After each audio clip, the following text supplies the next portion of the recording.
जय जगन्नाथ।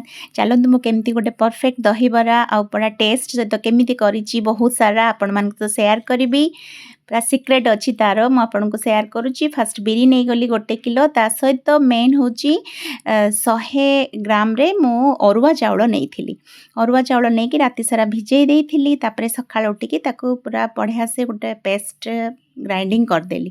ग्राइंडिंग कर देची करि सारला परे ताको पूरा भल से फेंटी दबा पूरा फेंटी देला माने फ्लफी हे जिवो फुली जिवो। आ मेन जिनस होची आपण करि सारला परे ताको नेकी फ्रीज रे रखी देबे 2 घंटा पर्यंत 3 घंटा पर्यंत जेते टाइम होबो फ्रीज रे रखी देबे बिफोर रु। तापरे इमीडिएट आनिबे आनी सारला परे ता सहित सुजीटा मिसई देबे। बहुत कम सुजी परिमाण मु जति आपन को देखैली गोटे किलो हेले बहुत कम परिमाणर सुजी मिसेबे। मिसे देकी गोटे डायरेक्शन ले आमे ताको घांटीबा। घांटी सारला परे मु लूण देई देली ता सहित लूण देई साड़ी पुणी ताको भलसे मिक्स कर देली। मिक्स कर देकी तापरे मु ट्राई करबी एटा हैला कि नाही देखंतु पूरा फुली के ऊपर को चली आसु ता माने पूरा परफेक्ट हेची बरा पाई। एपटे तेलडा मीडियम रे थिला लो टू मीडियम फ्लेम रे थिला ताको पूरा देखंतु केते बढ़िया से सेप हे जिवो। मेन हो जो एइटा ही सेपटा केमतिका परफेक्ट हबो। समस्ते तो बरा बनै देबे किंतु मु भी बहुत खुशी आज ए भलिया पूरा परफेक्ट मोर सब गुडा हेइतिला। मु 40-50 टा आज बरा करिथिली काहे की करथिली भी आपण मान सहित शेयर करबी। देखंतु पूरा परफेक्ट सब हैला गोटे भी भांगी नाही बहुत टेस्टी। देखंतु मु पकेबा भितरे आउ सब गुडा भी फुलिकी इमीडिएट उठी आसलानी ता माने बढ़िया हेइथिला पूरा बराटा। एपटे से हबा भितरे गोटे साइड रे गोटे बॉल ले नै गली पानी ता सहित लूण मिक्स करके रखी देली। सी हबा भितरे पुणी एपटे आउ गोटे बॉल ले बड़टे नै गली सेटारे सब दही पकई देली 1.5 लीटर पाखापाखी दही पकई देकी ता सहित लूण मिक्स करके रखी देली। देखंतु बरा गुडा बहुत बढ़िया हेइला खाली रे भी खाई परिबे। मु तो खाली रे भी खाई सारथिली टिके तापरे सब नेकी से पानी रे जो नॉर्मल पानीटा रखिथिली पके देली।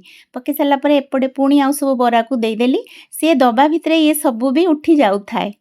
देखंतु एपटे हेई आसला फास्ट जो पकेइथिली सेटा पूरा बढ़िया से हेई गला।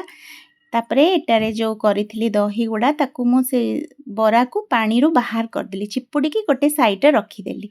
रखी सारला परे हम एका सांगरे पकेबा सी पुणी जेहेतु होउची मु सेटा आनी की ए पानी रे मिसेबे। बेसी टाइम पानी रे रखिले कोन बहुत सॉफ्ट हे जिवो जोडा की भल लागिबोनी दही रे पडिले टिके हेई गले बस ता दुई साइड को एपट सेपट उल्टी देबे हेई गला। एठी अदा और कंचा लंका रे छेची की ताको गोटे छेचा करे देली।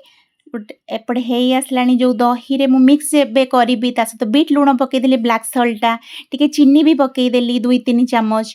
तापरे बरा गुडा देखंतु पूरा बढ़िया हेइतला। आपण थरे एमितिका ट्राई करिवे अरुआ चाउल मिसेई की करिवे आ फ्रीज रे मोस्ट रखी देबे करिबा बिफोर फ्रीज रे रखी देबे जोटा की तार परफेक्ट शेपटा हेई आसीबो। तड़का पैन नहीं गली सेटार सोरिष जो छेची की रखी थी अदा आउ कंचा लंकार ताकू पकई देली धनिया सॉरी कौन भेटसुंगा पत्र सेटा पकई देली। लास्ट रे कौन करी हेई आसला परे जो काश्मीरी रेड चिलीटा पकई दबा जोटा की कलर बहुत सुंदर आसीबो। हे गला मु डायरेक्ट सेटी तापरे नेकी पकई दब बस रेडी हे गला। ताको बेसी घांटी पेनी जस्ट टिके सेक कर देले से ऑटोमेटिक ता सहित मिक्स हे जिवो। बढ़िया से हे गला पूरा बहुत सुंदर हेइथिला पूरा पूरा मत मु बहुत खुशी पूरा मु फर्स्ट टाइम एमती परफेक्ट सब करिची। एपटे आमर सब कहीं मु करिथिली एते कारण आमर गोटे फिश थिला नाइट रे एपटे सब स्टार्टर समस्ते निज निजर सब बनै की आनी थिले।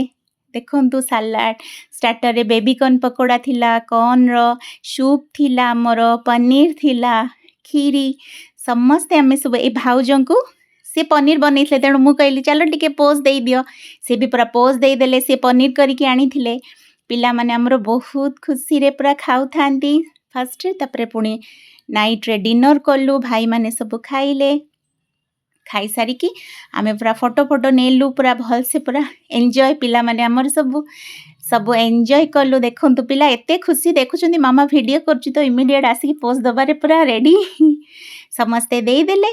दे सारी की आमे पुणी खाइबा को बसी गलु। बहुत सारा आइटम हेतला मु मो आडू कॉल करके समस्त करथाए हाथ टिके शेक कर दियो कारण मु वीडियो करछि मेमोरी तो एटा ही मेमोरी हमर रहिबो टाइम तो चली जिवो मेमोरी ही रहिबो तेणु समस्ते जी जार टिके शेक कर देले।